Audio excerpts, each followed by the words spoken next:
السلام عليكم ورحمة الله وبركاته.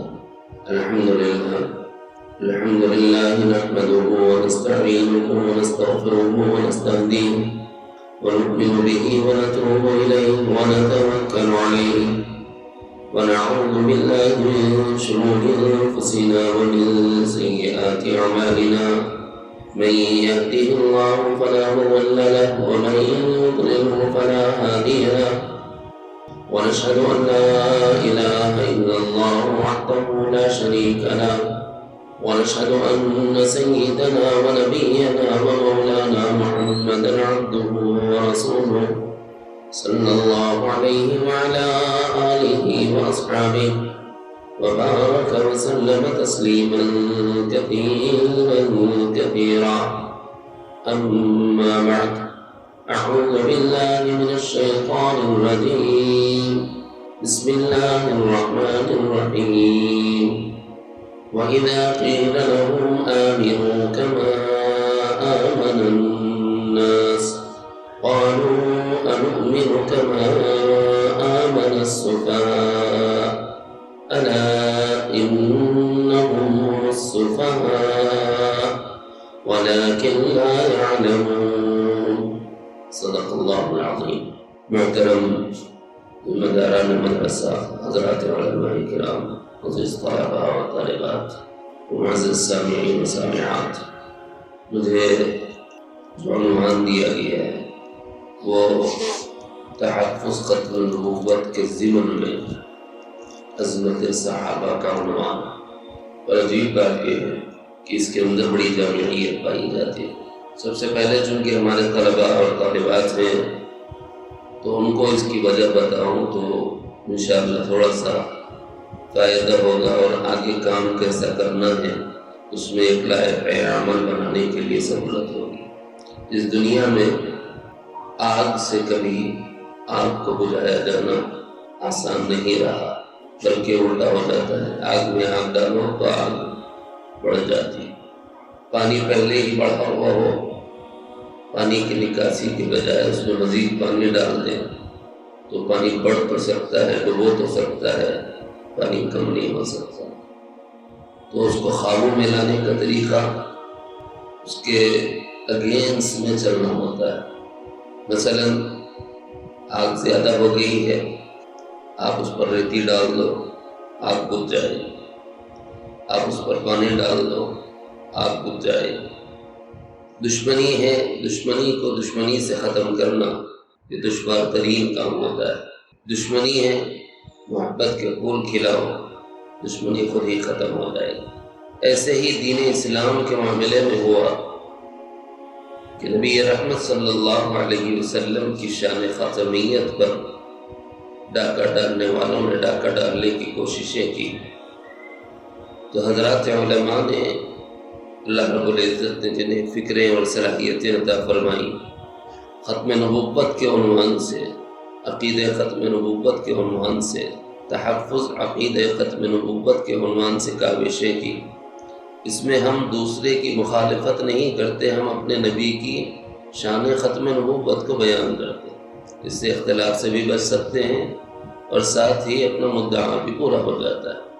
اسی طرح دین اسلام وہ دین ہے جس کو اللہ تعالیٰ نے قبول بھی فرما لیا، پسند بھی فرما لیا، اور اس دین کے علاوہ کوئی اور دین اور کوئی اور طریقہ اور کوئی راہ اور کوئی شریعت اللہ کو محبوب اور پسند نہیں. اس دین کو اللہ تعالیٰ نے قبول کر لیا. اس کی دلیل قرآن مجید میں موجود ہے. الیوم اکملت لکم دینکم واتممت علیکم نعمتی ورضیت لکم الاسلام دینا. آج کے دن یہ حجۃ الوداع کا موقع ہے. نبی علیہ السلام کا آخری حج ہے، عرفات کا میدان ہے.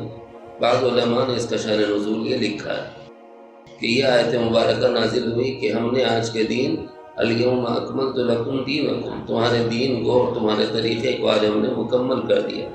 واتممت علیکم نعمتی، یہ نعمت نبوت ہے اور نبی علیہ السلام پر اس نبوت کو ختم کر دیا. اور نعمت کے دوسرے معنی حضرات صوفیہ بھی کہتے ہیں کہ جتنی معیاری تعلیمات ہیں وہ ساری کی ساری آپ پر ختم کر دی. دین و نعمت جو کہتے ہیں یعنی دین طریقے کو کہتے ہیں اور نعمت اس کو کوالٹی کے ساتھ کرنے کو کہتے ہیں، جس میں اخلاص و للہیت پایا جائے، استحضار پایا جائے، حضوری قلب پائی جائے۔ چاہے یہ مسئلہ لو چاہے وہ مسئلہ لو، وہ حضور پر تمام ہو گیا۔ وَرَضِيتُ لَكُمُ الْإِسْلَامَ دِينًا، اور تم میں سے جو اسلام پر ہو اللہ تعالیٰ اس سے راضی۔ ایک طرف اللہ نے یہ بیان فرمایا ہے، اس سے قبل میں اللہ تعالیٰ نے ایک بات یہ ارشاد فرما دی، وَمَن يَبْتَغِ غَيْرَ الْإِسْلَامِ دِينًا فَلَن يُقْبَلَ مِنْهُ۔ اسلام جو دین ہے، اس دین کے علاوہ کوئی اور دین لے کر آئے گا تو وہ دین اللہ کے نزدیک پسندیدہ نہیں۔ تو باطل نے اسلام کو مٹانے کی ہر طرح کوشش کر لی، طاقت کا استعمال کیا، مال کا استعمال کیا۔ وہ یہ چاہتے تھے کہ کسی طرح یہ دین مٹ جائے، کیونکہ سیدنا عثمان غنی رضی اللہ عنہ کے زمانے میں 44 لاکھ مربع میل پر دین اسلام کا غلغلہ بلند ہو چکا تھا، اور گویا یوں سمجھے کہ پون حصہ دنیا پر حکومت اہل اسلام کی تھی۔ تو باطل کو یہ کب گوارا تھا کہ اسلام اتنا طاقتور ہو جائے؟ تو انہوں نے اسلام کو مٹانے کی جو سازشیں کی وہ آج سے نہیں کی ہیں، سیدنا عثمان غنی رضی اللہ عنہ کے زمانے سے ہی یہ سازشوں کا آغاز ہو گیا۔ حضرت عثمان رضی اللہ عنہ کی 6 سالہ دور عافیت کے رہے، اس کے بعد سے سازشوں کا جو آغاز ہوا تو اب تک وہ چل رہی ہے۔ اس وقت مجموعی طور پر پورا کفر یہ سمجھا ہوا ہے، پوری یہودیت یہ سمجھی ہوئی ہے، پوری نصرانیت یہ سمجھی ہوئی ہے، پوری مجوسیت یہ سمجھی ہوئی ہے کہ اسلام کو مٹانے کے لیے ہم ان کے سامنے آ کر ان کا مقابلہ نہیں کر سکتے۔ جب کبھی ایسا ہوا کہ آمنے سامنے کے دشمن بن کے آئے تو ان کو ناکوں چنے چبوائے گئے اور انہیں ہارنا پڑا اور ذلت و خواری اٹھانا پڑا۔ اس کے نتیجے میں انہوں نے یہ سوچا کہ کیسے ان کو مٹا سکتے ہیں، تو حضرت عثمان رضی اللہ عنہ کے زمانے میں ہی انہوں نے سازشیں بننا شروع کی۔ ان سازشوں کے جو تانے بانے ہیں وہ آج تک بھی پھیلے ہوئے۔ تو دین اسلام سے لوگوں کو دور کرنے کے لیے سب سے بہترین طریقہ کیا ہے؟ نمبر 1، اہل دین سے لوگوں کو توڑنا۔ یہ نکات ہیں، طالبات لکھ رہی ہیں اس لیے پتہ چل رہا ہے تو میں اس کی وضاحت کر رہا ہوں۔ اس زمانے میں عرف عام میں عوام کو علماء سے الگ کر دو تاکہ پکے دین کے حامل نہ بن سکیں کوئی، اور ہم ان کو جو چاہیں قرآن حدیث کی تعویل کر کے ان کو گمراہ کر سکیں۔ اس لیے لوگ چاہتے ہیں علماء سے توڑیں۔ نمبر 1، جو چھوٹے درجے کے فتنے ہیں نا وہ یہ کام کر رہے ہیں، اور جو بڑے درجے کے فتنے ہیں وہ بڑے درجے کے فتنے جانتے ہیں کہ علماء ایک جائیں گے تو دوسرے آئیں گے، دوسرے جائیں گے تو تیسرے آئیں گے، تیسرا جائے گا تو چوتھا آئے گا۔ لہٰذا انہوں نے اپنی نظر رکھی حضرات صحابہ کرام رضوان اللہ تعالی علیہم اجمعین کی ذوات خصیہ پر کہ ان کو درمیان سے ہٹاؤ تو دین محفوظ نہیں رہے گا اور ہم اپنی تعویلات کے ذریعے سے لوگوں کو گمراہ کر سکیں۔ کیوں؟ دین صحابی سے سمجھا جاتا ہے، اور اگر صحابی درمیان میں نہ ہو تو کوئی بھی تعویل کی جا سکتی، اور اہل سنت والجماعت علماء کرام جو دین پیش کرتے ہیں وہ صحابہ سے لیا ہوا دین ہی پیش کرتے ہیں۔ صحابہ کو درمیان سے ہٹا دیا جائے تو پھر دین کی اصل شکل، اصل شیپ باقی نہیں رہتا، اب اس میں تعویلات کی گنجائشیں بن جاتی ہیں۔ اس کو سمجھانے کے لیے میں چونکہ پورا علماء کا اور معلمات کا اور طالبات کا اور طلباء کا مجمع ہے تو ایک خاص علمی نقطہ عرض کرتا ہوں۔ آپ نے سنا ہوگا کہ قرآن مجید کی آیات کی 2 قسمیں ہیں۔ ایک آیات کی قسم کو محکمات کہتے ہیں، جس کے بارے میں اللہ نے فرمایا ہن ام الکتاب، یہ کتاب کی اصل ہے، بس تم اس پر چلو، یہ عوام کے لیے کیا ہے؟ نماز پڑھیے، محکم آیت، روزہ رکھیے، زکوٰۃ نکالیے، حج کیجیے، جہاد کی ضرورت پڑے تو جہاد کیجیے، امر بالمعروف کیجیے، نہی عن المنکر کیجیے، صرف بیت اللہ کا طواف کیجیے، اس کے علاوہ کہیں کا طواف نہ کیا جائے، قربانی اللہ کے لیے کیجیے، نظر اللہ کے لیے مانی جائے، اللہ کے غیر کے لیے نظر شرک ہے، غیر اللہ کے نام کا ذبیحہ حرام ہے۔ یہ اللہ تعالیٰ نے قرآن مجید میں جو آیتیں اتاری اس کو محکم کہتے ہیں۔ وَأُخَرُ مُتَشَابِهَاتٌ، اور اسی قرآن کی آیات کی ایک قسم ہے کہ متشابہ آیات بھی ہیں جس کے حقیقی معنی اور مراد اللہ کے سوا کوئی نہیں جانتا، بشمول حضرات انبیاء کرام علیہم الصلاۃ والتسلیمات اس کے معنی کوئی نہیں جانتے۔ جب نبی سے پوچھا گیا کہ اس کے کیا معنی ہے تو آپ نے فرمایا واللہ اعلم، اس کے حقیقی معنی اللہ ہی جانتے۔ وَأُخَرُ مُتَشَابِهَاتٌ فَأَمَّا الَّذِينَ فِي قُلُوبِهِمْ زَيْغٌ، جن کے دلوں میں ٹیڑھا پن ہے، کجی ہے۔ فَيَتَّبِعُونَ مَا تَشَابَهَ، تو وہ لوگ متشابہ آیات کی پیروی کرتے ہیں۔ مِنْهُ ابْتِغَاءَ الْفِتْنَةِ، اس میں سے وہ فتنہ پیدا کرنا چاہتے ہیں۔ وَابْتِغَاءَ تَأْوِيلِهِ، اس کے لیے وہ تعویلات اخذ کرتے ہیں اور گڑھتے ہیں۔ وَمَا يَعْلَمُ تَأْوِيلَهُ إِلَّا اللَّهُ، جبکہ اس کی حقیقی معنی اور مراد اللہ کے سوا کوئی نہیں جانتا۔ تو اب حقیقی معنی کون بتائیں گے؟ نبی بتائیں گے۔ نبی نے بتایا یا نہیں بتایا، یہ کون بتائیں گے؟ صحابہ بتائیں گے۔ اب نبی اور نبی تو ہے نہیں، صحابہ ہی ہمارے لیے درمیان میں ہیں جن کی عبارتیں محفوظ ہو گئیں۔ اب اگر ان پر اعتراض کر دیا جائے تو دین میں کوئی بھی چیز داخل کی جا سکتی ہے، دین میں سے کوئی بھی چیز نکالی جا سکتی ہے۔ لہذا ان لوگوں نے، جو بڑے گروہ تھے، ان لوگوں نے منتخب کیا حضرات صحابہ کرام کو۔ اب میں نام نہیں لیتا، آپ لوگ بعد میں اساتذہ سے پوچھ لیجئے گا۔ کم از کم 7 فتنے ایسے ہیں، کم از کم 7 فتنے ایسے ہیں جنہوں نے حضرات صحابہ پر جرح کی۔ 7 فتنے۔ اب ہم کس فتنے کا شکار ہوئے کچھ پتہ چلے گا؟ حضرت علی رضی اللہ عنہ کے زمانے میں 2 فتنے چلے، جبریہ اور قدریہ کے نام سے۔ اسی میں سے تیسرا فتنہ وجود میں آیا شیعان علی کے نام سے، 3 تو وہی ہو گئے۔ اس کے بعد میں ایک فتنہ آیا، وہ کہتا ہے حضرات صحابہ بھی تنقید سے بالا تر نہیں۔ چوتھا ہو، نام نہیں لے رہا میں، آپ اساتذہ سے سیکھ لینا، میں صرف اساتذہ کی رہبری کے لیے اشارات دے رہا ہوں کون سا فتنہ کب وجود میں آیا، کیونکہ ہم یہ چاہتے ہیں کہ صرف صحابہ کی عظمت کو بتایا جائے۔ ایک فتنہ آیا، انہوں نے کہا کہ صحابہ کی ہر بات لائق اتباع نہیں، ان کے فیصلوں پر رد فرمایا، رد کیا، نکیر کی۔ ایک آیا، صحابہ ہمارے لیے حجت نہیں، ہمارے اپنے اندرون میں اتنی کیپیسٹی ہے، اتنی صلاحیت ہے کہ ہم خود وہاں تک پہنچ سکتے ہیں۔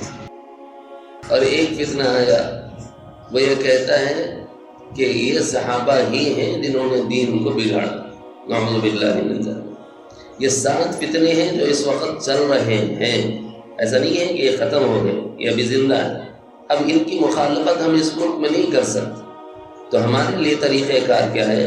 آپ قرآن و سنت کی روشنی میں صحابہ کرام کی عظمت کو ایسے بیان کرو کہ لوگ صحابہ کے خلاف کوئی بات سنیں ہی نہیں۔ سب سے آسان طریقہ ہے، لڑائی میں مت پڑو، فتنے مت کرو، فتنہ کرنے والوں کے ساتھ بھی مت جاؤ، ان کے جواب پر جواب مت دو، بس یہ کام کرو کہ صحابہ کی عظمت قرآن و سنت سے ثابت جو ہے وہ بیان کرو، تو پھر آپ خود ہی مسئلے کو حل کر لو۔ اہل فراست، اہل دل علماء پر اللہ نے یہ بات منکشف فرمائی، تب سے یہ کام چالو ہوا۔ عظمت صحابہ کے عنوان سے عموماً ذی الحجہ کے آخری میں، چونکہ حضرت عثمان رضی اللہ عنہ کی شہادت ہے، اور ذی الحجہ کے آخر میں سیدنا عمر بن خطاب رضی اللہ عنہ کی شہادت ہے، اور پھر اس کے بعد ہماری ابتدا اور ہماری انتہا، سال کی انتہا بھی شہادتوں سے بھری ہوئی، اور سال کی ابتدا بھی شہادتوں سے بھری ہوئی ہے۔ سال کی ابتدا میں شہادتوں کے بہانے پر حضرات صحابہ پر تبرہ کیا جاتا ہے، تب بھی ہم عظمت صحابہ کو بولیں، عظمت اہل بیت اطہار کو بولیں۔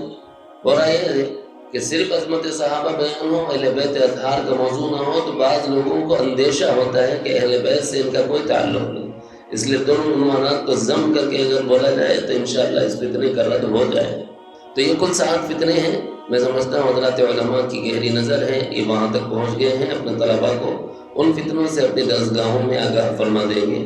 چونکہ اس میں کچھ عوام بھی ہیں تو میں سیدھے حضرات صحابہ کی عظمت پر آ جاؤں گا اپنے موضوع پر۔ یہ کچھ تمہیدی گفتگو تھی۔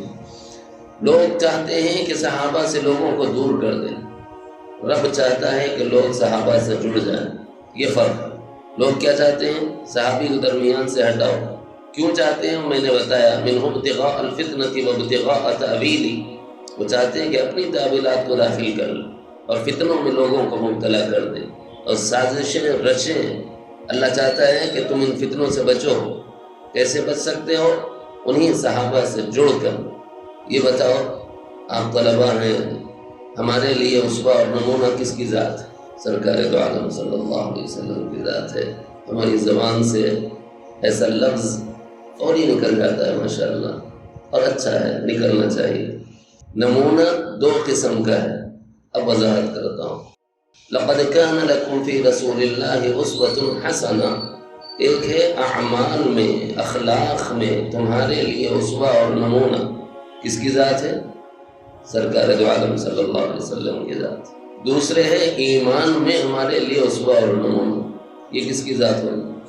ایمان میں ہمارے لیے اسوہ اور نمونہ اگر سرکار دو عالم صلی اللہ علیہ وسلم کی ذات کو مانا جائے گا تو اس کے نتیجے میں یہ ہوگا کہ حضور کا ایمان بالمشاہدہ ہے اور ہمارا ایمان بالغیب ہے۔ کوئی جوڑ ہو سکتا ہے؟ یہ میں نہیں لکھا، یا نہ میں بولا، یہ حضرت تھانوی کا بیان۔ چاہے نسبت خاک را با عالم پاک، سرکار دو عالم صلی اللہ علیہ وسلم عرش پر پروردگار عالم کا مشاہدہ فرمانے والے، سرکار دو عالم صلی اللہ علیہ وسلم جنت کا مشاہدہ فرمانے والے، سرکار دو عالم صلی اللہ علیہ وسلم جنت جہنم کا نظارہ کرنے والے، سرکار دو عالم صلی اللہ علیہ وسلم عالم ملکوت کا مشاہدہ کرنے والے۔ عند سدرۃ المنتہا، وہاں آپ نے مشاہدہ فرمایا فرشتوں کا، اور جبرائیل کا آپ کے پاس آنا، میکائیل کا آپ کے پاس آنا، اسرافیل و عزرائیل کا آپ کے پاس آنا اور سوالات کرنا۔ اس بات کی دلیل ہے کہ ملائکہ آپ کے پاس آتے تھے اور آپ ان کو دیکھتے تھے، تو گویا آپ کا ایمان بالمشاہدہ ہے۔ مجھے بتاؤ پوری امت میں کوئی ایسا ہے جس کا ایمان ایسا ہو جو بالمشاہدہ ہو، جس نے اللہ کو دیکھا ہو، جس نے جنت کو دیکھا ہو، جس نے جہنم کو دیکھا ہو؟ جی، حضور نے تمام انبیاء کو دیکھا، تمام انبیاء سے ملاقاتیں کی معراج کے سفر کے موقع پر۔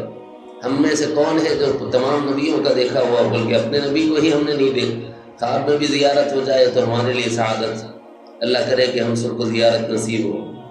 بھائی حضور علیہ السلام طریقہ اور عمل میں تو نمونہ ہیں، لیکن ایمان میں اسوہ اور نمونہ۔ چاہے یہود ہوں ان کے لیے بھی اللہ نے صحابہ کو بنایا ہے، چاہے منافق ہوں ان کو بھی اللہ نے اسوہ اور نمونہ ایمان میں حضرات صحابہ کو بنایا ہے۔ فَسَيَكْفِيكَهُمُ اللَّهُ سے پہلی والی آیت کو طالب علم سنا سکتا ہے، اس کے اندر اللہ تعالیٰ نے یہود کا تذکرہ فرمایا، نصارہ کا تذکرہ فرمایا ہے۔ اگر وہ بھی ایسے ایمان لائیں جیسے یہ حضرات صحابہ ایمان لائے ہوئے ہیں، فَإِنْ آمَنُوا بِمِثْلِ مَا آمَنْتُمْ بِهِ فَقَدِ اهْتَدَوْا، کون مراد ہے اس سے؟ صحابہ مراد۔ تو یہود کے لیے ایمان لانے کے واسطے نمونے کی مثال کس کی ہے؟ صحابہ کی ہے۔ فَإِنْ آمَنُوا، کاش کہ یہ ایمان لاتے، کون؟ وہ یہودی، کون؟ وہ نصرانی، کون؟ وہ مجوسی، کون؟ وہ بت پرست۔ اگر یہ ایمان لائیں ایسے جیسے یہ لا چکے، کون لا چکے؟ فَإِنْ آمَنُوا بِمِثْلِ مَا آمَنْتُمْ بِهِ، یہ حضرات صحابہ کرام رضوان اللہ تعالی علیہم کی نفوس قدسیہ ہیں، جن کو اللہ نے نمونہ بنا کر کہا فَقَدِ اهْتَدَوْا، اگر ہدایت چاہتے ہو تو ان کے جیسا ایمان لاؤ، ورنہ ایمان معتبر نہیں۔ جہاں تک معاملہ تھا ان لوگوں کا جو ابھی اسلام میں داخل نہیں ہوئے تھے، ظاہراً بھی بالکل کھلم کھلا یہودیت پر، کھلم کھلا نصرانیت پر، کھلم کھلا بت پرستی پر، مجوسیت پر قائم ہے، ان کے لیے فرمایا گیا کہ اگر ہدایت چاہتے ہو تو صحابہ کی طرح ایمان لاؤ۔ کیسے معزز تھے اللہ کی نگاہ میں کہ حق تعالیٰ جل شانہ نے دوسری جگہ فرمایا کہ بعض وہ لوگ ہیں جو صور ظاہر میں اسلام تو لائے ہوئے ہیں لیکن ابھی دلوں کے اندر اسلام کا کمال اور اسلام کی کوالٹی اور خوبی ان کے اندرون میں پیدا نہیں ہوئی۔ ان سے فرمایا کہ اگر تم سے یہ کہا جاتا ہے کہ تم ایمان لاؤ ان کی طرح تو تم ان کی طرح ایمان نہیں لاتے۔ وَإِذَا قِيلَ لَهُمْ آمِنُوا كَمَا آمَنَ النَّاسِ، جب ان سے کہا گیا کہ تم ایسے ایمان لاؤ جیسے حضرات صحابہ ایمان لا چکے ہیں، قَالُوا أَنُؤْمِنُ كَمَا آمَنَ السُّفَهَاءُ، بے وقوف لوگوں نے یوں کہا کیا ہم ان عقل سے پیدل لوگوں کی پیروی کریں ایمان لانے کے معاملے؟ الا، یہ جملہ متنبہ کرنے کے لیے، آگاہ کرنے کے لیے، ڈرانے کے لیے ہے، متوجہ کرنے کے لیے۔ آگاہ ہو جاؤ، خبردار، وہ لوگ جو صحابہ کو بے وقوف کہیں وہی عقل سے پیدل ہیں۔ انہم هم السفہاء ولکن لا يعلمون، وہ نہیں جانتے کہ وہ کس درجے کے بے وقوف۔ تو دو دلیلیں ہوں گی، ایک دلیل فَإِنْ آمَنُوا بِمِثْلِ مَا آمَنْتُمْ میں، دونوں بھی پہلے ہی بارے میں، ایک آخری صفحے پہ ایک شروع کی دوسرے صفحے پہ۔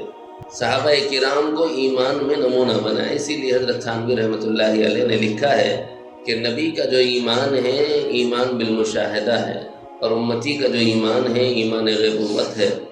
لہٰذا چاہے نسبت خاک ربا عالم پاک، حضور کے جیسا ایمان کوئی بھی نہیں لا سکتا تھا، اس لیے اللہ تعالیٰ نے ایمان میں اسوہ اور نمونہ حضرات صحابہ کرام رضوان اللہ تعالی علیہم اجمعین کی نفوس قدسیہ کو بنایا۔ بعضوں کا اعتراض، حضرات صحابہ میں بعض وہ ہیں جو اقربا پروری کرتے ہیں خلیفہ راشد کے بارے میں، تو قرآن مجید سے اس کی دلیل دے دو اور پھر وہ قرآن کے کتنے بڑے عامل تھے یہ سمجھا دو تو بات واضح ہو جائے۔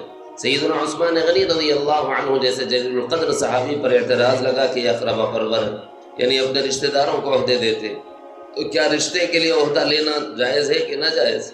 عموماً یہ کہا جاتا ہے کہ قابلیت ہو تو دے سکتے ہو، سیدھی سی بات، قابلیت نہ ہو تو نہ دو، دوسرا آدمی باہر سے لو جو قابل ہو اس کو دو، یہ کہا جاتا ہے۔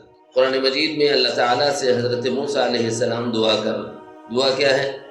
رب اشرح لی صدری، اے اللہ میرا سینہ کھول دیجیے، ویسر لی امری، کاز نبوت آپ نے عطا فرمایا ہے، اس کام کو میرے لیے آسان فرما دیجیے، واحلل عقدۃ من لسانی، اے اللہ میری زبان میں ہلکی لکنت پائی جاتی ہے، یہ بولتے ہوئے ویسے نہیں سمجھا پاتا جیسے سمجھانا چاہیے، تو آپ میری زبان کی اس گرہ کو کھول دیجیے، واحلل عقدۃ من لسانی یفقہوا قولی، یہ گرہ اس لیے کھولیے تاکہ لوگ میری بات کو اچھی طرح سمجھ سکیں، واجعل لی وزیرا من اہلی، اے اللہ میرے گھر میں سے میرے ایک بندے کو، میرے ایک شخص کو آپ میرا وزیر بنا دیجئے، کاز نبوت میں میرا شریک بنا دیجئے، میرا معاون بنا دیجئے، واجعل لی، اور بنائیے آپ میرے لیے، وزیرا میرا نمائندہ،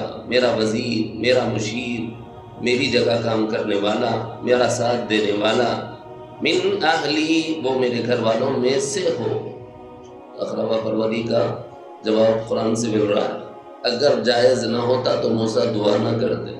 اللہ نے پوچھا، مفسرین نے لکھا ہے آپ چاہتے ہیں کہ آپ کے اہل میں سے آپ کا وزیر بناؤں تو آپ کی مراد کیا ہے؟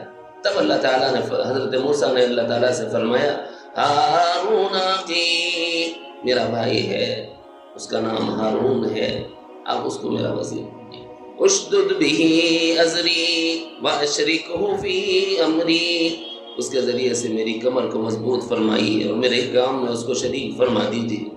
تو اس سے پتہ چلا کہ حضرت عثمان نے جو کام کیا وہ قرآن کی دلیل کی روشنی میں کیا ہے، تو اعتراض کا جواب مل گیا نا۔ حضرت عثمان کو غلط بولنے والے اس سے سبق لیں۔ ایک مثال دی رہا ہوں وقت کو بچانے کے لیے، کوشش کرتا ہوں کہ میری بات سمٹ جائے، نوٹ کر لیں، یاد ہے پوری باتیں۔ تمہید میں میں نے ایک بات کہی، ختم نبوت پر ڈاکہ ڈالنے والوں کا رد کیسے کریں گے؟ شان ختم نبوت بیان، صحابہ پر جو اعتراضات ہو رہے ہیں اس سے فتنے وجود میں آئے ہیں اور 7 قسم کے فتنے وجود میں آئے ہیں، اس کے رد کے لیے کیا کریں گے؟ عظمت صحابہ کو مستحضر رکھیں گے اور اس کو بیان کریں گے۔ اس کے بعد میں نے جو بات شروع کی ہے اس میں ایمان میں نمونہ کون ہے؟ ایمان میں نمونہ حضرات صحابہ ہیں غیر مسلم کے لیے بھی، اور ایمان میں نمونہ ہے منافق کے لیے بھی۔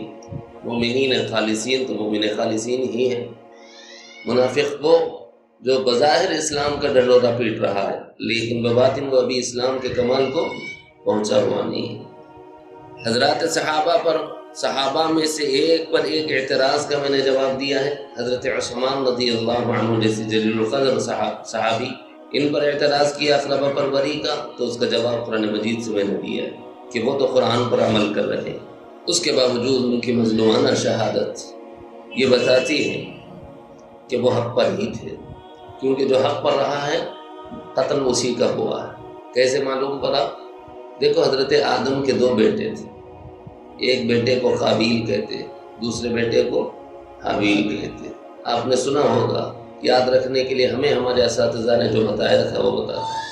قاتل کون ہے اس میں دونوں میں یاد رکھنا ہے تو جس کے نام میں قاف ہے، قتل میں قاف ہے، قابیل قاتل، حابیل جس کی قربانی کو اللہ نے قبول فرمایا اس کو ہبہ کہتے ہیں، اس سے ہب نکل، ہاں اور با اس میں نکلتا ہے، اس سے سمجھ جاؤ کہ یہ اللہ کے نزدیک محترم تھے، محبوب تھے، ان کی قربانی کو اللہ نے قبول فرمایا۔ ایک مسئلہ تھا تو جس کی قربانیاں قبول ہوتی ہیں، جو اللہ کی نظر میں محبوب اور پسندیدہ ہوتا ہے، وہی قتل کیا جاتا ہے۔ سیدنا عثمان غنی رضی اللہ عنہ یہ بھی شہید کر دیے گئے فتنوں کی نظر میں۔ یہاں سے فتنوں کا آغاز ہوا اور پھر اس کے بعد میں صحابہ میں آپس میں لڑائیاں کرائی جانے لگی۔ دو طبقات وجود میں آئے خوارج کے نام سے جو پڑھائے جاتے ہیں۔ اس کا سیدھا جواب یہ ہے کہ بھائی انہوں نے لڑائی کی، لڑائی کے بعد بھی دونوں جنتی۔ انہوں نے لڑائی کی، لڑائی کے بعد دونوں جنتی۔ وہ شہید ہوئے تب بھی جنتی ہیں، وہ غازی ہوئے تب بھی جنتی ہیں۔ ایسا کیسا ہوتا؟ عقل تو یہ کہتی ہے جب لڑائی ہوگی تو ایک حق پر ہوگا، دوسرا باطل پر ہوگا۔ حق پر جو ہوگا ہم اس کا ساتھ دیں گے، باطل پر جو ہوگا ہم اس کا ساتھ نہیں دیں گے۔ بسا اوقات جو نظر کو آتا ہے وہ حقیقت نہیں ہوتی، یہ یاد رکھیں۔ یہ سب نظر کو جو آ رہا ہے یہ انہی صحابہ کی بے وقاتی اور بے عظمتی ہمارے اندرون میں پیدا کرنے کے لیے پروپیگنڈے ایسے کیے گئے کہ ان صحابہ میں سے بعضوں نے بعضوں پر اعتراض کر دیا۔ کسی نے حضرت امیر معاویہ پر اعتراض کی، کسی نے حضرت علی پر اعتراض کیا، کسی نے امیر معاویہ کے جو مشیر تھے ان پر اعتراض کی۔ اور وہ ایسے صحابی ہیں کہ جو جنگ بدر کے ہیں، جنگ بدر کے شریک صحابہ میں سے۔ ان کے بارے میں تو رسول اللہ صلی اللہ علیہ وسلم نے فرمایا کہ آج کے بعد یہ کچھ بھی کریں معاف۔ اللہ نے بعضوں کے بارے میں اللہ نے نبی کے بارے میں فرمایا لِيَغْفِرَ لَكَ اللَّهُ مَا تَقَدَّمَ مِن ذَنبِكَ وَمَا تَأَخَّرَ۔ میرے نبی آج کے بعد آپ کچھ بھی کریں کچھ نہیں، سب معاف۔ اور جہاں تک صحابہ بدریین کا معاملہ ہے، ان کے بارے میں رسول اللہ نے فرمایا کہ یہ وہ مخلصین ہیں کہ اللہ رب العزت نے ان کا سخت ترین امتحان لیا بدر کے میدان میں لا کر، اس لیے یہ آج کے بعد کچھ بھی کریں یہ مورد الزام نہیں ہو سکتا۔ جو لوگ اس صحابی پر اعتراض کرتے ہیں وہ بھی غلط انہی دنوں میں کیا جاتا ہے، اس لیے ہم اس کو وضاحت کے ساتھ عرض کریں۔ جنگ جمل اور صفین، اس جنگ کو بہانہ بنا کر بعض صحابہ پر اعتراض جتانا چاہتے ہیں۔ عزیزان من، یہ بات اچھی طرح یاد رکھیں کہ بسا اوقات دونوں لڑتے ہیں تو دونوں لڑنے والے حق پر نہیں ہوتے، اور بسا اوقات دونوں لڑنے والے حق پر ہوتے ہیں اور دونوں جنتی ہوتے ہیں۔ دلیل قرآن مجید، باہر جانے کی ضرورت ہی نہیں۔ حق تعالیٰ جل جلالہ عما نوالہ نے دو لڑنے والوں کا تذکرہ کیا ہے، مگر کسی ایک پر بھی اعتراض کرو تو تمہارا ایمان ختم ہو جائے گا۔ دونوں بھی ایسی شخصیت ہے۔ حضرت موسیٰ علیہ السلام کو طور پر گئے اللہ کے بلانے پر کہ 40 شبانہ روز کی دعوت پر ہو گئے توریت کے لانے کے لیے، تو اللہ تعالیٰ نے فرمایا کہ موسیٰ جلدی کیوں کی ہے آپ نے؟ حضرت موسیٰ کہنے لگے وَعَجِلْتُ إِلَيْكَ رَبِّي لِتَرْضَىٰ، اللہ آپ کی خوشنودی چاہتا تھا اس لیے بھاگ کا وقت آیا۔ اسے امت کی صحیح گرفت نہیں کی، امت کی صحیح رہنمائی اور رہبری نہیں کی، امت کو لائے نہیں، آپ خود جلدی آ گئے۔ کیوں آ گئے؟ وَعَجِلْتُ إِلَيْكَ رَبِّي لِتَرْضَىٰ، اللہ نے فرمایا فَإِنَّا قَدْ فَتَنَّا قَوْمَكَ، پیچھے تو قوم تو گمراہی میں مبتلا ہو گئی۔ وَأَضَلَّهُمْ سَامِرِي، اور ان کو سامری نے گمراہ کر دیا۔ حضرت موسیٰ علیہ السلام حکم خدا کو پورا کر کے توریت کی کتابیں لیے جب واپس آئے ہیں تو آتے ہی اپنے بھائی سے لڑائی شروع کر دی انہوں نے۔ اور سب کو معلوم ہے کہ آپ نے لڑائی کی ہے تو زبان سے نہیں بول رہے، کیا کیا؟ سر کے بال پکڑے ہیں، داڑھی کے بال پکڑے ہیں۔ کیسے معلوم سر کے بال پکڑے کیا تھے؟ کیا ہم نہیں تھے، ہمارا رب تھا، اسی رب نے ہمیں وہ سارا منظر بچایا ہے۔ حضرت ہارون کہنے لگے یا ابن ام لا تأخذ بلحیتی ولا برأسی، میرے ماں جائے بھائی میری داڑھی کے بال نہ پکڑیے، میرے سر کے بال نہ پکڑیے، قوم میں مجھے رسوا نہ کیجیے۔ یا ابن ماں جائے بھائی، یا ابن ام لا تأخذ، نہ پکڑیا، بلحیتی میری داڑھی، ولا برأسی نہ میرے سر کے بالوں۔ انی خشیت ان تقول فرقت بین بنی اسرائیل ولم ترقب قولی۔ پھر اس کے بعد حضرت موسیٰ علیہ السلام سامری کی طرف توجہ ہوئی، یہ سارا واقعہ ہے۔ مجھے وہ سارا واقعہ سنانا نہیں ہے، نفس مضمون سے میرا جو سبق ہے وہ سنانا ہے۔ اب مجھے یہ بتاؤ، موسیٰ نے داڑھی کے بال پکڑے ہیں تو مخالفت ہوئی ہوگی نا حضرت ہارون سے؟ تو اس مخالفت کی وجہ سے کیا آپ ہارون کو غلط بولو گے یا موسیٰ کو غلط بولو گے؟ ہارون کو غلط بولو گے تمہارا ایمان جائے گا، موسیٰ کو غلط بولو گے تمہارا ایمان جائے گا۔ دونوں لڑے ہیں، ہاں لڑے ہیں، اتنا لڑے ہیں کہ سر اور داڑھی کے بال پکڑے ہیں، پھر بھی دونوں مسلمان ہیں اور نبی ہیں۔ اگر کوئی ان پر اعتراض کرا تو وہ جہنمی ہے۔ ایسے ہی حضرات صحابہ کرام رضوان اللہ تعالی علیہم اجمعین ہیں، ایک طرف علی ہیں ایک طرف معاویہ ہیں، دونوں لڑے ہیں، لڑنے کے باوجود دونوں جنتی ہیں، ان پر اعتراض کرنے والا جہنمی ہے۔ قرآن سے دلیل دی دونوں لڑنے والے دونوں حق پر ہو سکتے ہیں۔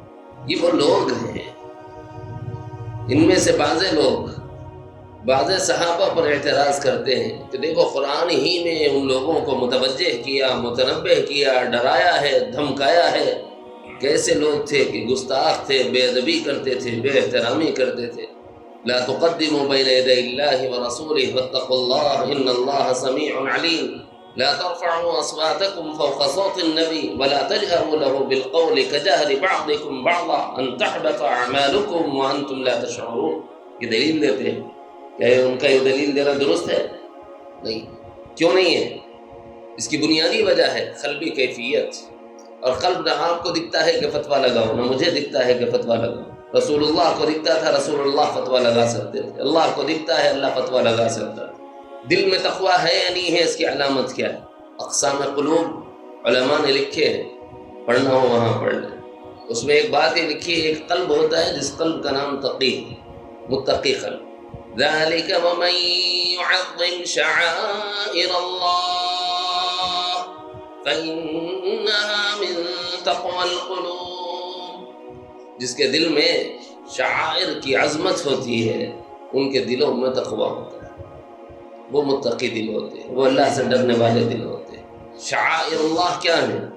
شعائر اللہ کی دو قسمیں، ایک بات خالص علمی کر رہا ہوں میں، آج عوامی بات ہی نہیں ہے۔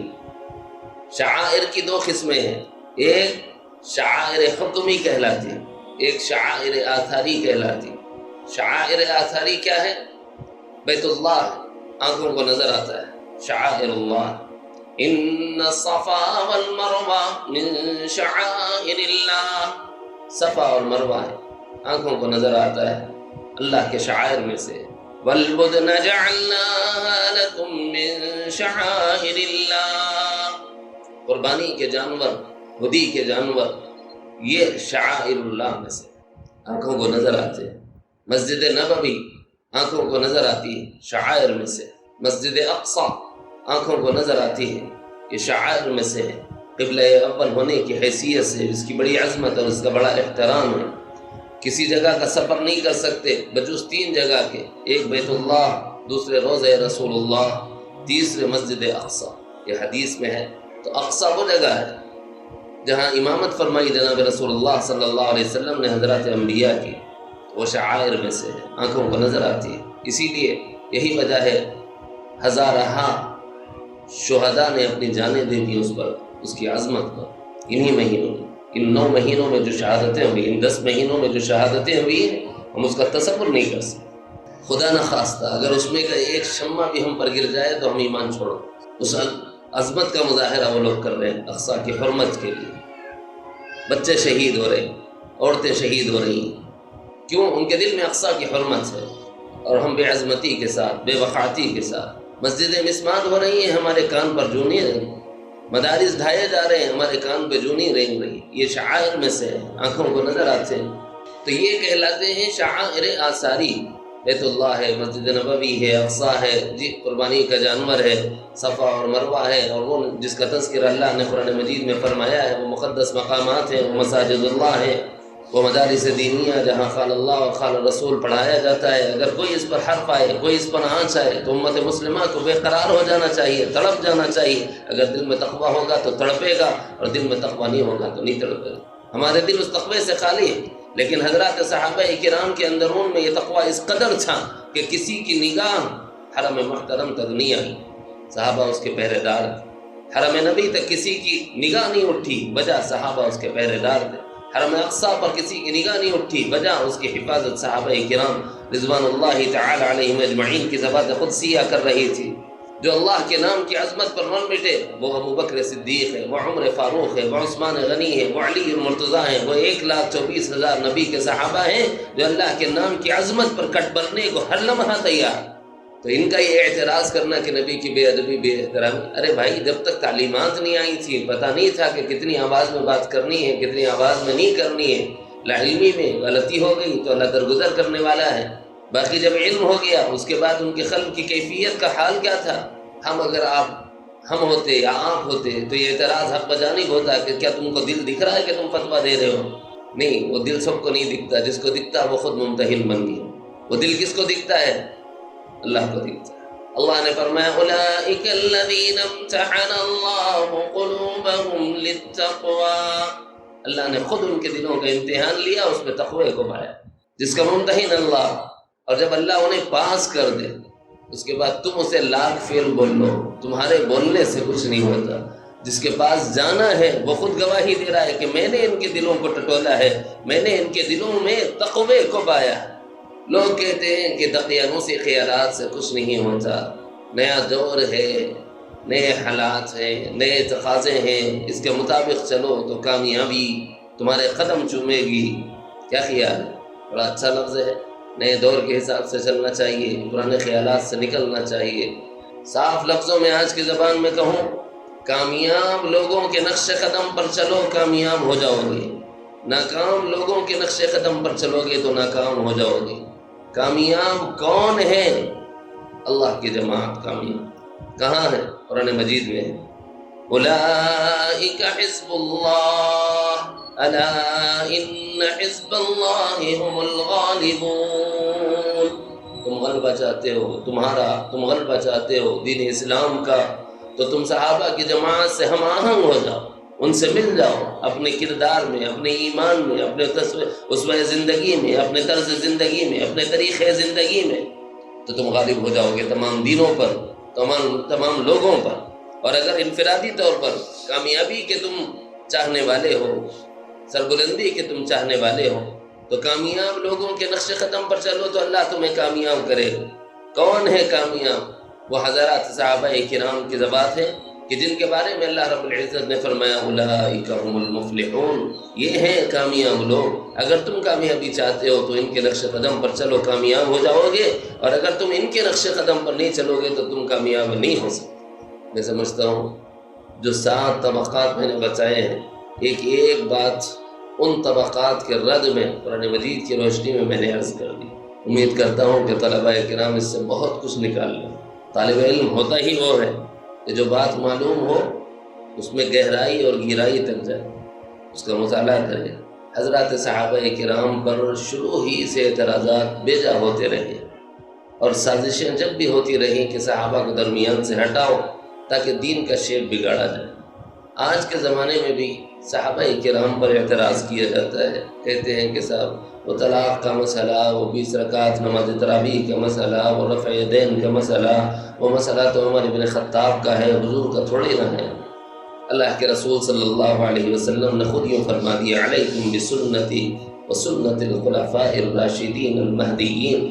وہ ہدایت یافتہ ہیں، میرے طریقہ ذہن میں رکھو، اگر میرے طریقے میں سے کوئی طریقہ ایسا ہو جو میرے صحابہ نے چنا ہو تو وہ ان کا نہیں، میرا ہی طریقہ ہے۔ اس کو سنت کا نام امام الانبیاء نے خود ارشاد فرمایا، علیکم بسنتی وسنت الخلفاء الراشدین المہدیین۔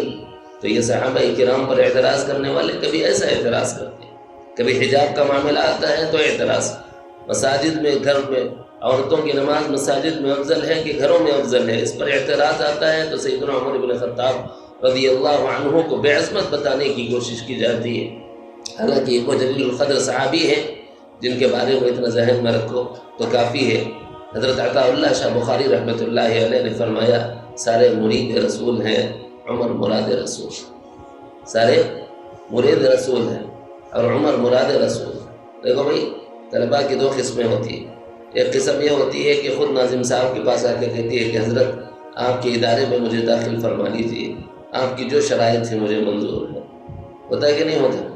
ایسے بہت سے طلباء آتے ہیں، میں سمجھتا ہوں اس میں تقریباً طلباء اسی قسم کے ہوں گے، لیکن کوئی ایک آدھ طالب علم ایسا ہوتا ہے جس سے ناظم یہ کہتا ہے آپ میرے مدرسے میں آ جائیں، آپ جیسے چند طلباء میرے لیے کافی ہیں۔ ایسا ہوتا ہے کسی طالب علم کے بارے میں، اس کی ذہنی صلاحیت کے اعتبار سے، اس کے اخلاص کے اعتبار سے، اس کے اخلاق اور کردار کے اعتبار سے۔ ناظم یہ چاہتا ہے کہ اگر یہ ہمارے پاس ہو تو یہ ہمارے بچوں کے لیے اسوہ اور نمونہ ہوگا، یہ ہمارے پاس ہو تو ہمارے اسکول کا، ہمارے مدرسے کا معیار بلند ہو جائے گا، اور اس بچے کو دیکھ کر بہت سے بچے سدھر جائیں گے۔ ایسا ایک ایک خال خال کہیں طالب علم ملتا ہے۔ اگر ایسا کوئی طالب علم ہوتا ہے تو اس کو کہتے ہیں سارے مرید ہیں، یہ مراد ہے۔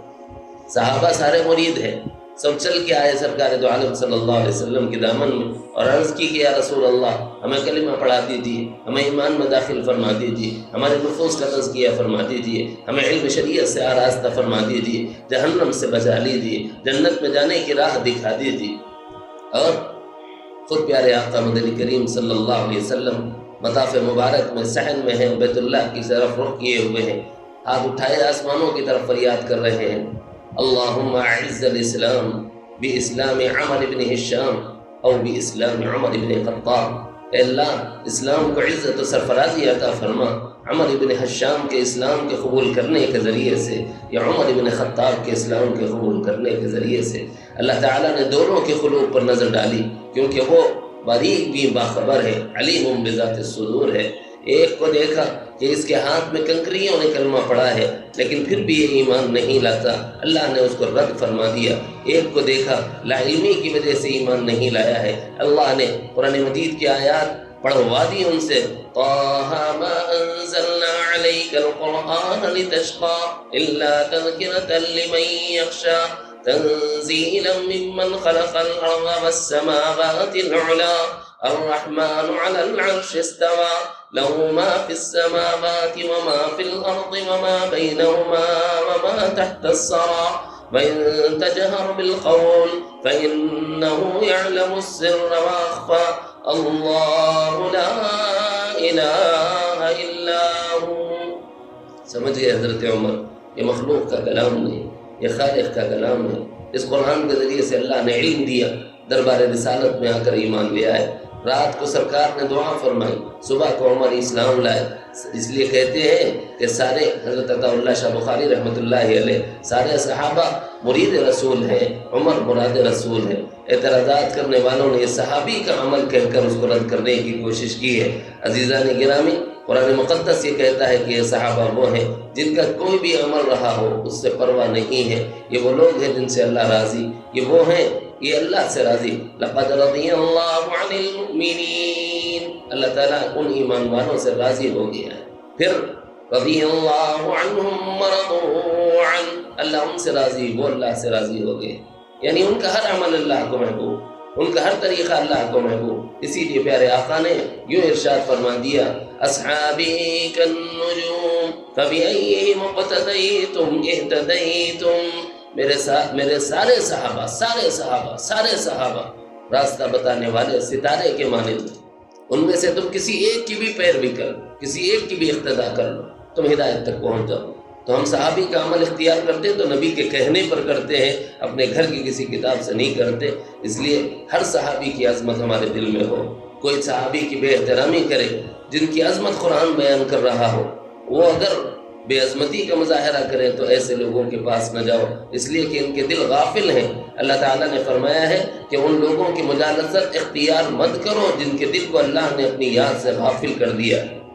وَلَا تُطِعْ مَنْ أَغْفَلْنَا قَلْبَهُ عَنْ ذِكْرِنَا وَاتَّبَعَ هَوَاهُ۔ یہ خواہشات پر چلنے والے لوگ ہیں، اللہ کا ذکر سے یعنی قرآن سے غافل لوگ ہیں، ان کو پتہ نہیں ہے کہ عظمت صحابہ کیا ہے قرآن مقدس میں۔ اس لیے یہ لوگ اپنی خواہشات پر خود تو چل ہی رہے ہیں، لوگوں کو بھی ہم تو ڈوبے ہیں صنم تم کو بھی لے ڈوبیں گے، اس طرح قوم کی بھی ایمان میں رخنہ ڈالنے کی فکر کرتے ہیں۔ ایسے میں جو بے عظمتی کا مظاہرہ کرے صحابہ کی، ایسے کسی شخص کی مجلس میں حاضر نہیں ہونا چاہیے۔ یہ سبق ہے، صحابہ کی عظمت ہو، احترام ہو۔ کیوں؟ اس لیے کہ وہ ایمان میں ہمارے لیے اسوہ ہے، نمونہ ہے۔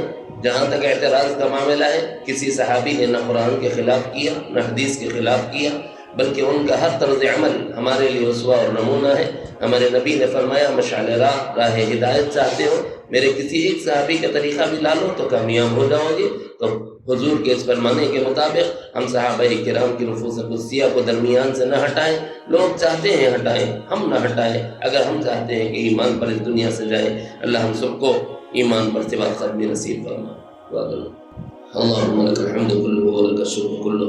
اللهم لا نحصي ثناء عليك أنت كما أثنيت على نفسك. يا رب لك الحمد كما ينبغي لجلال وجهك وعظيم سلطانك. اللهم صل على محمد وعلى آل محمد وبارك وسلم. اللهم ربنا آتنا في الدنيا حسنة وفي الآخرة حسنة وقنا عذاب النار. اے اللہ ہمارے گناہوں کو معاف فرمائیے، خطاؤں کو درگزر فرمائیے، سیئات کو حسنات سے مبدل فرمائیے. اے اللہ رات کے اندھیرے میں، دن کے اجالے میں، جان کر انجانے میں چھوٹے بڑے گناہ جو ہم سے ہوئے اپنے کرم سے معاف فرما دیجیے. اے اللہ چھپ کر کیے ہوں، علانیہ کیے ہوں، معاف فرما دیجیے. تنہا کیے ہوں، مل کر کیے ہوں، معاف فرما دیجیے. اے اللہ ڈرتے ڈرتے کیے ہوں یا نڈر ہو کے کیے ہوں، ہر گناہ معاف فرما دیجیے. اے اللہ اگر آپ نے معاف نہ فرمایا کوئی ہمیں معاف نہیں کر سکتا. اے اللہ کسی کے معاف کر دینے سے ہمارا کام نہیں بن سکتا. اے اللہ آپ یہ غفور الرحیم ہیں، ہم سب کی بخشش کا فیصلہ فرمائیے. اے اللہ ہمارے مرحومین کی مغفرت فرمائیے.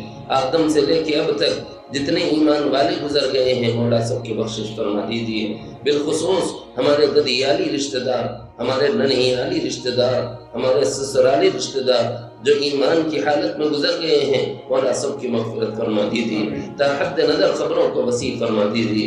اس میں جنت کا فراش بچھا دیجیے، اس میں جنت کی ہوائیں چلا دیجیے. اے اللہ کرم فرما دیجیے، ہمارے بیماروں کو شفا دے دیجیے. اے اللہ والدین کو صحت عطا فرمائیے، بھائی بہنوں کو شفا عطا فرمائیے، بیوی بچوں کو صحت عطا فرمائیے. رشتہ داروں میں جو بیمار ہیں سب کو شفا نصیب فرمائیے. حاضرین میں جو بیمار ہیں سب کو شفا عطا فرمائیے.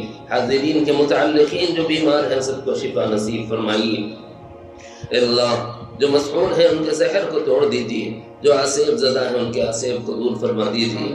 جو نظر بد کا شکار ہیں اے اللہ ان کے نظر بد کو زائل فرما دیجیے. جو نرسوں کے ستانے سے پریشان ہیں انہیں عافیت عطا فرما دیجیے. اے اللہ اسلام پر قائم رہنے کی توفیق عطا فرمائیے. اے اللہ شرک سے ان کی حفاظت فرمائیے. مولا انسانیت کے ناطے آپ سے شفا کی بھیک مانگتے ہیں. جس مذہب کا جو کوئی جہاں کہیں بیمار ہو اے اللہ ہر بیمار کو شفا عطا فرمائیے. اے اللہ ہر بیمار کو شفا عطا فرمائیے.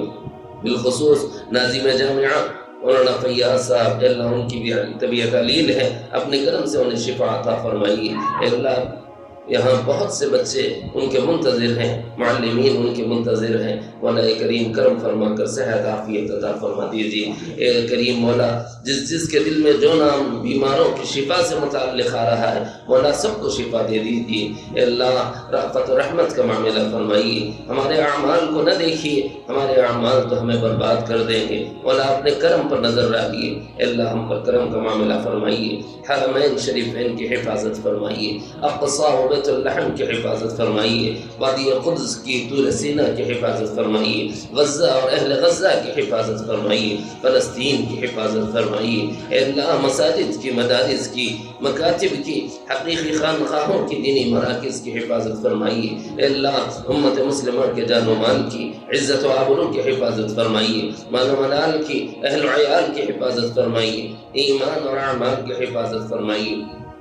اے اللہ ایمان اور اعمال کی حفاظت فرمائیے. اے اللہ جب تک زندگی ہو اسلامی زندگی نصیب فرمائیے. جب اس دنیا سے جانا مقدر ہو ایمان پر خاتمہ نصیب فرمائیے. اے اللہ جو بے گناہ جیلوں میں بند ہیں بعزت رہائی نصیب فرمائیے. جو بے جا مقدمات میں پھنسے ہیں بعزت خلاصی عطا فرمائیے. اے اللہ جو مقروض ہیں ان کے قرضوں کی ادائیگی کی شکلیں اور صورتیں پیدا فرمائیے. اے اللہ جو بے روزگار ہیں پاکیزہ خون کے لیے حلال روزیاں میسر فرمائیے. اے اللہ جو بچے اور بچیاں بے نکاح ہیں مناسب جگہ ان کے رشتوں کا انتظام فرمائیے. محبت کرنے والے جوڑوں کو ملا دیجیے. اے اللہ جن میاں بیوی میں اختلافات ہیں اپنے کرم سے دور فرمائیے. باہم مودت و محبت نصیب فرمائیے. اے اللہ جو جوڑے بے اولاد ہیں انہیں نیک اور صالح اولاد نصیب فرمائیے. اے اللہ جن کی اولادیں نافرمان ہیں اولاد کو ماں باپ کا فرمانبردار بنا دیجیے. ماں باپ کی آنکھوں کی ٹھنڈک بنا دیجیے. اے اللہ اس مدرسے کو جملہ مدارس کو دن دگنی رات چوگنی ترقی عطا فرمائیے. فرمائیے۔ اے اللہ